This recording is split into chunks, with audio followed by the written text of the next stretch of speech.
কর বাড়লেও জিনিসপত্রের দাম বাড়বে না বলে মনে করছেন অর্থ উপদেষ্টা। তিনি বলেছেন, ভ্যাট বাড়লেও জিনিসপত্রের দামে প্রভাব পড়বে না, মানুষের কষ্ট হবে না বলেও জানিয়েছেন তিনি। সাইদ আরমানের রিপোর্ট।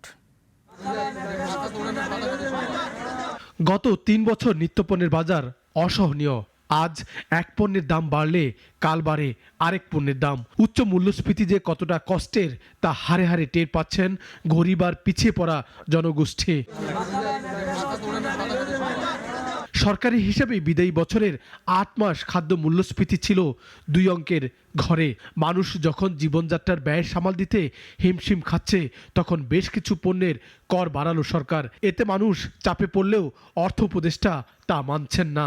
অত্যাবশ্যক জিনিসপত্র আমরা সব এসে জিরো করে দিয়েছি। আপনি ছাড়টা দেখবেন কি দিয়েছে আমরা, অথবা সেটা দেখে আপনি নজর দেন। কারণ ইনফ্লেশনের মেইন আমাদের ওয়েটটা ইন্ডিকেটরসগুলো হলো চাল, ডাল, এইগুলো আপনারা জানেন। আমরা যে সমস্ত জিনিসের দাম বাড়িয়েছি ওগুলোর ভেরি ইনসিগনিফিক্যান্ট পার্ট অফ আমাদের ইনফ্লেশন। কর অব্যাহতি থামাতে এই পদক্ষেপ জানিয়ে উপদেষ্টা বলেন, কর রেয়াত দিয়ে এগোনো যাবে না, তবে সরকারের এই পদক্ষেপে মানুষের কষ্ট হবে না। এইটা করার কারণটা হলো আপনি যে ছাড় দিয়েছে এগুলো ক্যালকুলেট করলে কয়েক হাজার কোটি টাকা ছাড় দেওয়া হয়েছে। আবার আমাদের রাজস্ব গ্যাপ এত বেশি, আমি তো আর বড় করে বা ডেফিসিট ফাইন্যান্সিং করে তো আমরা যেতে পারবো না।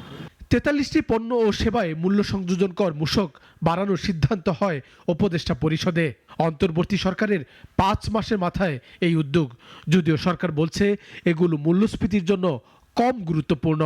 ধার করে, ডোমেস্টিক ধার করে আর বিদেশ থেকে ধার করে বেশি দিন চলা যায়। সাইদ আরমান, নাগরিক, ঢাকা।